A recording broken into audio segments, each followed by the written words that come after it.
Okay, hi guys, my name's Andy Work.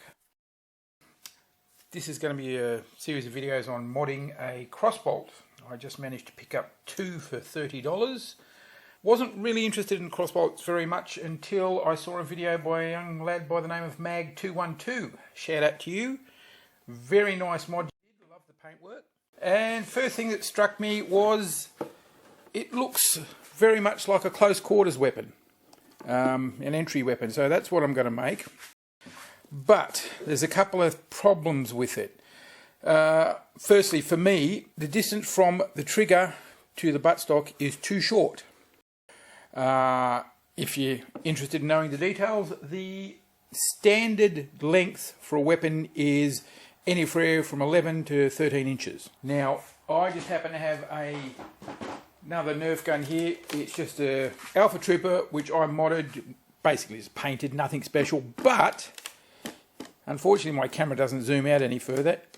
The distance from the trigger guard to the buttstock is quite comfortable for me, and having measured that at a length of 320 millimeters, that's 320 millimeters.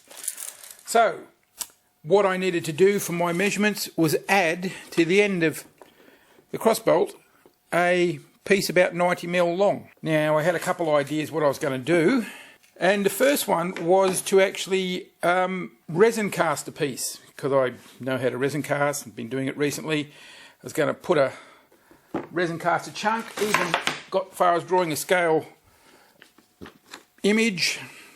That's the chunk where it would fit in. These are going to be locking blocks, and it'd have some bolts cast in it to make it strong, and it'd go in the end of the weapon with some epoxy putty. However, one of my I guess design criteria for this weapon was do it cheap, and resin casting is expensive and I'll probably need to buy some more stuff, so I'm not doing it that way. And also I want to do what everybody else is doing, try the epoxy putty, because I've got some of that lying around. So that's what I'm going to do. So in order to make my close combat weapon, first thing I do, I have to extend the butt. I've just got some Glad wrap over here so I'm not riding on a box. Extend the butt. Very clever idea that. About that. Something like that. Also, the front end looks to me like it could use like a P90 type thumbhole grip.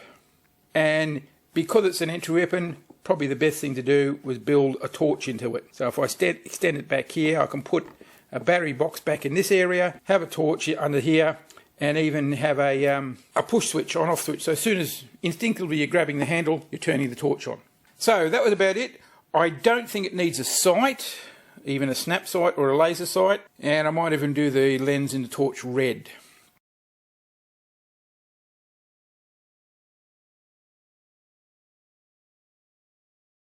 So that was my plan. I know what I'm doing, and I'm off. Now, before I go on, just a couple little ideas that you might benefit from when you're filming these things, if you do. One is I've actually put, you can just see one here, a little black mark on the table. It tells me where to put things so they're in camera. Pretty straightforward and simple. And another one, and I've seen it a lot, everybody mentions, is what to do with your screws when you take them out of your weapon. Well, get yourself a piece of styrofoam, draw an outline of the gun, and then stick your screws where they go. These ones over here are from the bolt unit that doesn't need any more. So at least you're not going to lose them. On the idea of cheap, I've disassembled the gun, sanded it all. It's ready to go. Now before I wanted to go any further and paint it, I've got to put the butt extension on. So what I did, I bought a bulk selection of Nerf guns recently, and in amongst them I got myself a Retaliator with the complete gun with the stock, which I have modified, as you can see. So, and I spent today shaping it, grinding, cutting, shaping by hand, because my Dremel is not working, and it fits something like that. I'm going to attach that.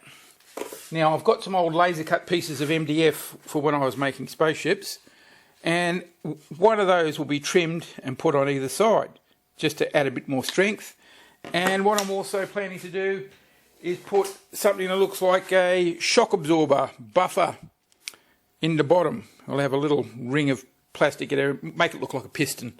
So I'm going to hot glue that on, let it dry, probably get back to it tomorrow just so to give the hot glue time to cure. Do the epoxy on the inside and then let it dry, and then do the epoxy, then bolt it back together, do the epoxy on the outside, let it dry. And we'll go on from there. I hope this hasn't been too long, this video. I don't want it to be long. I want to do lots of little ones so you can skip through and find out what you need when you need it. We'll leave it there, and I'll see you next time. Thanks for watching. Bye.